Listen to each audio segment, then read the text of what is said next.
So let's talk about the possibilities of one particular Chaos Codex having a chance to be heavily reinterpreted in 10th edition, go over some rumours and some things that make it either more or less likely.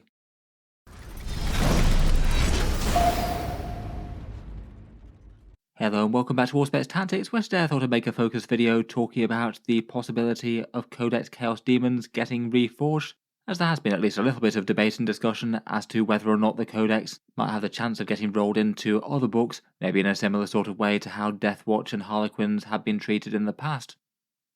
I have alluded to this one a couple of times on the channel, when doing roundups of codexes that Games Workshop still had to release, but it does seem that this edition debate has reached a bit of a head as to whether or not they might get changed around, the talking point being that they might be folded in with the deity traitor legions, so say Khorne go with World Eaters, Nurgle with Death Guard, Tzeentch with Thousand Sons, and Slaanesh with the upcoming Emperor's Children. I feel like rumours and speculation of this aren't exactly a massively new thing. It's a discussion point that's come up from time to time for perhaps the majority of the factions' existence, perhaps particularly stoked by things like the way that the demons are treated in Age of Sigmar, and one particular corn-flavoured book from 40k's past that I'll talk about in a second. Speculation and rumours about this have been posted in a bunch of places. I remember a few months ago, Chapter Master Valrak said that some of his sources had suggested that it might happen, and he always stresses that they're rumours until they're proven correct or not. There's certainly a very solid proportion of them turn out to be right. That was the first place that I saw it mentioned specifically for 10th edition, and since then maybe it's a little bit hard to know whether or not people are just echoing that sort of sentiment, or actually are coming up with their own information. I've seen at least a few other people claim genuine insider knowledge about this as well, but at the moment there's certainly nothing much in the way of objective evidence that this is going to happen. I'd very much take it with a wait and see kind of approach, but probably worth just being aware that it could be a possibility. When I've seen it talked about online, the internet's generally treated it with a fair amount of healthy skepticism. It really would be a big shift to a faction that's collected by quite a lot of people. And while it seems possible, I'm not sure whether or not it seems outright likely outside of rumours. There's definitely a few things that tie in well and hint that it could be the case, but then also things that make it a bit less clear, like say what would happen with Mr. Darkmaster Be'lakor himself. In any case, the potential removal of a 40k faction I think is interesting enough to at least warrant talking about for a video, so take this as a highly speculative one, talking about where demons have come from, what hints that we've had one way or the other, and what reimagined demons and deities might look like. I feel like whenever I talk about things that could happen, people tend to take it a bit out of context, so just to underline it properly here, I'm certainly not saying that this will happen or should happen, but based on the evidence it does look like it is at least possible, but I'd certainly not treat this as any more than speculation at the moment.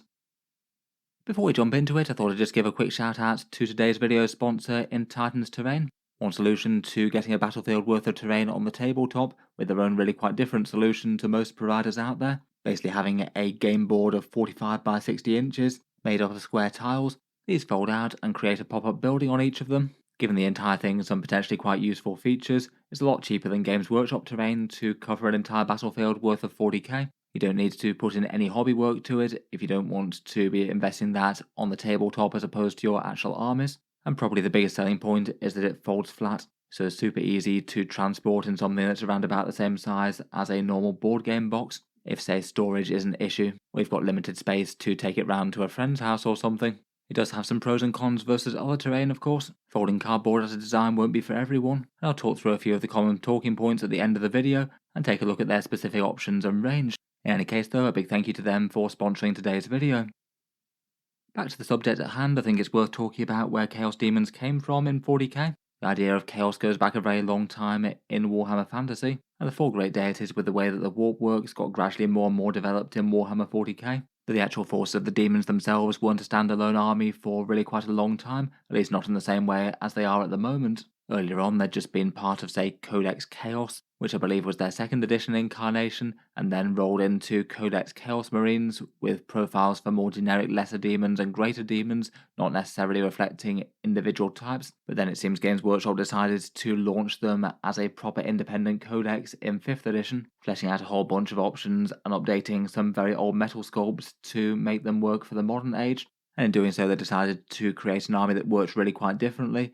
In that edition, everything had to start the game in Deep Strike, so you had one opponent deploying on the table, just slightly nervous as to where the demons would start to manifest, and then the army had a slightly unusual character when you were playing against it, lots of invulnerable saves, and the vast majority of the army fighting in melee rather than range, plus unusual morale rules with things like demon instability. They had several other codexes along the same sort of theme, The Warp Storm table was often quite a big thing for them, rolling dice to get random effects that often applied board-wide or gave you some sort of big boost. And you could even basically have chaining summoning demons in 7th edition, which was all rather weird. Potentially in some games you could have a whole bunch of heralds casting spells to summon more heralds in, then some of them throw some pink horrors or other lesser demons, or morph into greater demons later on. Things did get kind of crazy in 7th. In terms of the possibility of being reinterpreted though, one particularly interesting book in 7th edition for the Chaos Daemons was Khorne Daemonkin, basically already a precedent for demons being mixed in with a deity legion in one book. So basically this one had rules for things like World Eaters and their supporting units from Codex Chaos Space Marines and Khorne the Betrayer, and then you could field a whole bunch of the Khorne Demon units, things like Bloodletters, Bloodthirsters and Fleshhounds and things. As it goes, I remember it having really quite a positive reception overall, really quite an interesting and fairly strong mechanic, where as things were slain, friend or foe, you could build up blood points to summon in more demon units. That felt all very appropriate for the followers of Khorne, but given the context of 7th edition, it was hardly the most problematic thing in the world versus all the craziness that you could get with invisible Death Stars and the like. I think it did vaguely set the expectation that other demons might be treated in that way, with Nurgle, Tzeentch and Slaanesh all getting the similar sort of treatment, but in the end they wound up not doing so.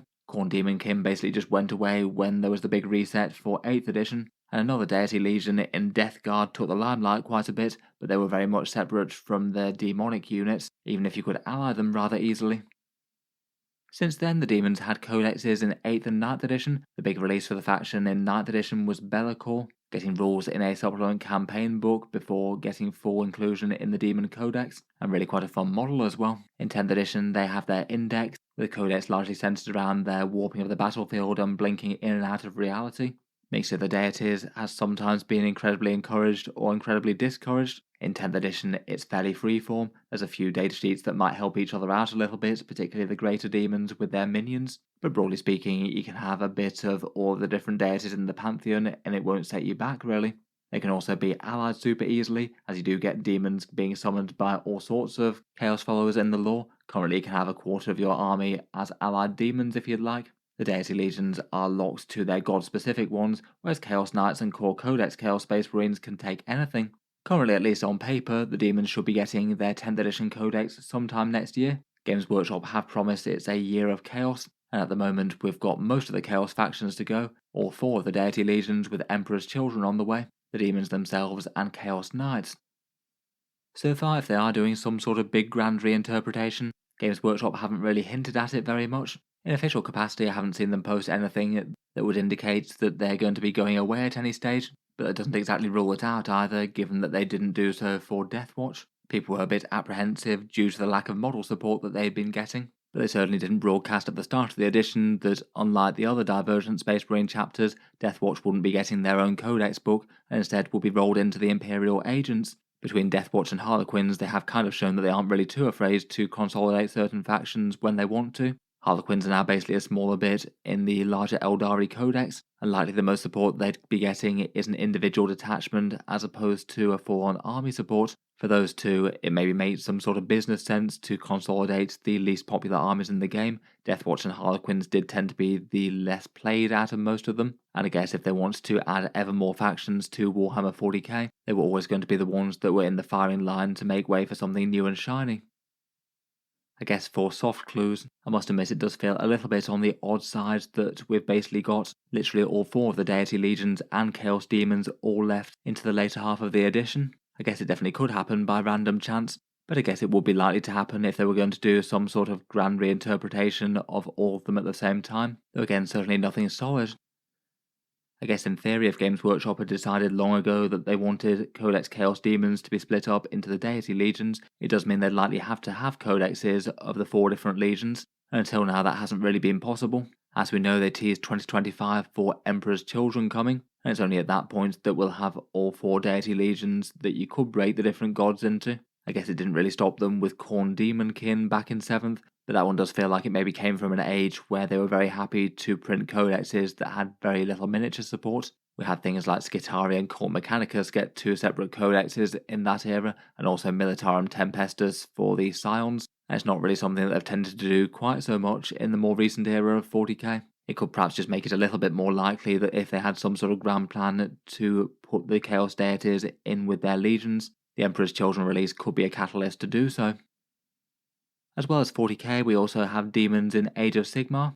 For a few years while Warhammer Fantasy was still a thing, you could basically field Chaos Demons as either a standalone fantasy or 40k army, though admittedly the bases would have been different. But then when Age of Sigmar launched and blew up the old world in favour of a new order, they decided to do the Chaos Demons really quite differently, separating them out into the different individual deities, so Blades of Khorne mixing their mortal and demonic followers, and the same for the Disciples of Tzeentch, Maggotkin of Nurgle, and eventually the Hedonites of Slaanesh. Given the round bases, it still means that you could say field your Nurgle demons as Maggotkin of Nurgle, but besides using allied datasheets within a Grand Alliance, you wouldn't be able to have a fully mixed deity army entirely fielded in Age of Sigmar, even if the demon miniatures would work well for a bunch of different Chaos armies. Again, it doesn't necessarily mean that they're going to do the same for 40k. They basically did do exactly this for Age of Sigmar. Demons of Chaos were one combined army, then they split them out into the different deities, and now broadly speaking the Demons army has gone away. When talking about rules reinterpretations, I would also stress that if this even happens at all, the models would still largely be safe. There's absolutely zero chance they do any sort of big getting rid of the very nice Demons range that they've got. Quite a lot of their plastic kits are pretty nicely done and somewhat recent. There are a bunch of older models that would need updates at some point or another, but certainly for the vast majority of their core range, they're just more likely to still be able to be using the models, but in a different way to before. Whether or not Codex Chaos Daemons stays as one entity or gets separated out, there will be a bunch of things that will almost certainly be going to Legends, unfortunately. The most likely ones on that front will be Epidemius, the Blue Scribes, the Tzeentch Herald on disc, and the Transweaver. All of those were resin models that got removed from the web store, so unless they get replaced by a new plastic kit when new books come out, there's a good chance they're just going to be gone from the Codex in the same way as lots of other things have had the same in 10th edition. I don't know if they might do any different with the Spoilpox Scrivener. He's a Nurgle Herald that doesn't have an individual model on sale at the moment, but you can still get him in the Maggotkin of Nurgle Spearhead. He is a plastic kit, so I guess they could always re-release him if they wanted to.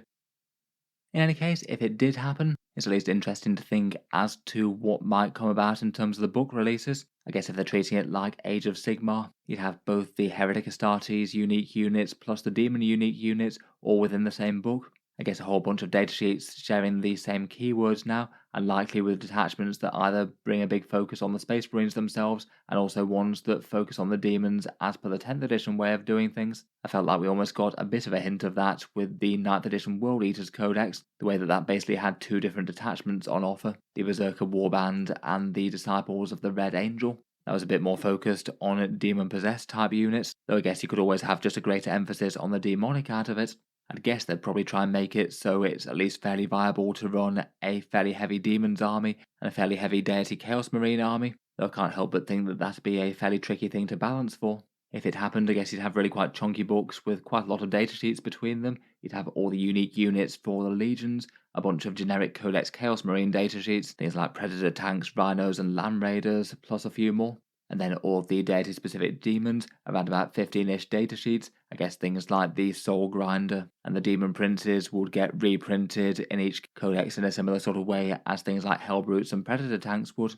I'm not sure what they'd title such a book, whether they'd go for something like World Eaters and just treat the demons as an add-on, or go for some sort of equivalent of, say, Forces of Khorne in a similar sort of way to the Age of Sigmar style. And I don't know if they could give some sort of halfway house from the one state of affairs to the other for 10th edition. When Harlequins had their roll into the Eldari Codex, with the first thing they basically put them inside the same book, but still kept them as kind of functionally as a standalone army if you wanted to play them that way, before moving in 10th edition where they basically just consolidated them outright. Even if they did do a grand reinterpretation, I wonder if they might have some way to still play the faction as Chaos Daemons. I guess you could keep some form of the index detachment around for the rest of 10th edition, but perhaps make it a little bit de-emphasised. Or I guess if they choose not to do that, there's every chance that fan pressure might encourage them to reactively reinstate one, as that does seem to be what they're going to be doing for Deathwatch come December according to their hints and teasers. People weren't particularly happy when you couldn't really field them at sort of company level strength with all their Deathwatch Space Marine miniatures that they've fielded, or at least not in a particularly satisfying way, so it sounds like they're going to be moving to fix it and make Deathwatch a bit more of their standalone faction compared with before.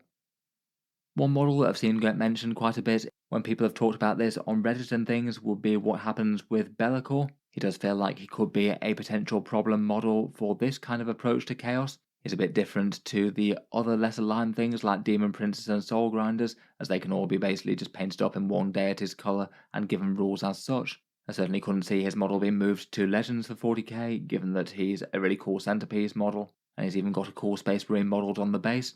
I've seen some people taking it as evidence that it won't happen because where would you put him? I think my first guess, if it did happen, would be that it wouldn't feel very ideal, but probably lumped into Codex Chaos Space Marines like Vashtor is. In the past, Be'lakor certainly led combined forces of Heretic Astartes plus demons, so I feel like you could have him go the same sort of way there. And that does seem to be the equivalent of how he works in Age of Sigmar. He's not part of one of the deity codexes, but instead of Slaves to Darkness as the faction, which kind of feels like the Sigmar equivalent of Chaos Space Marines to some extent.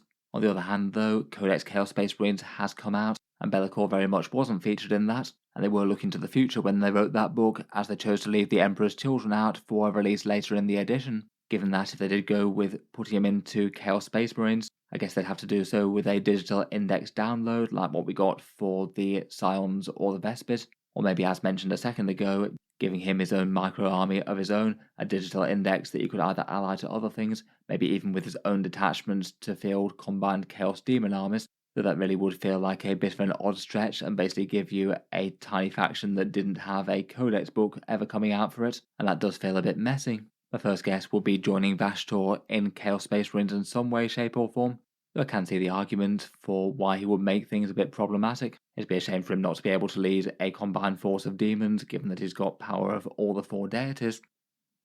In any case, Be'lakor aside, I feel like while there's any uncertainty of whether or not the faction might have some sort of major shake-up, it's probably worth holding off a little bit on starting a Chaos Demon army.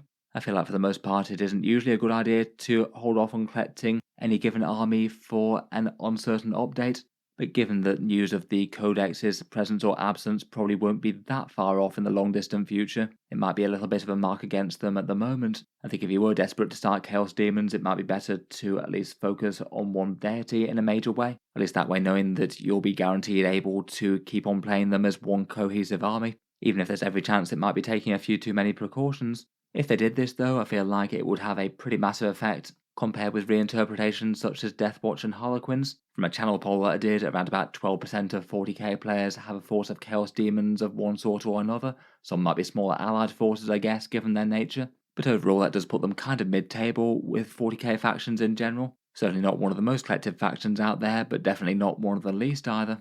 If they did decide to break things up, I can imagine that could severely irritate a whole bunch of demon collectors. You might have enough of one god to be able to make a credible list for one of the newly formed codexes if they happened.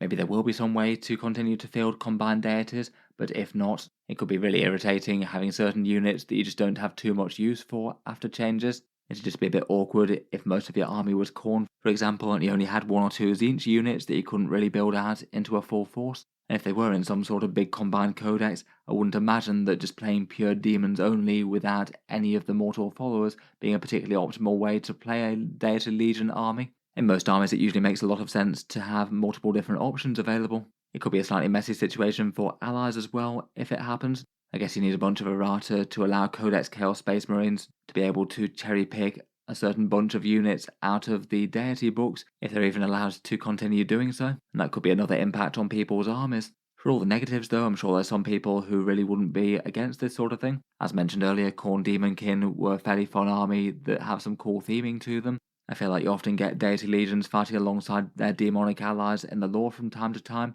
say the Thousand Sons rustling up some horrors to assist them, or World Eaters conducting some sort of great blood ritual to birth a bunch of demons into real space.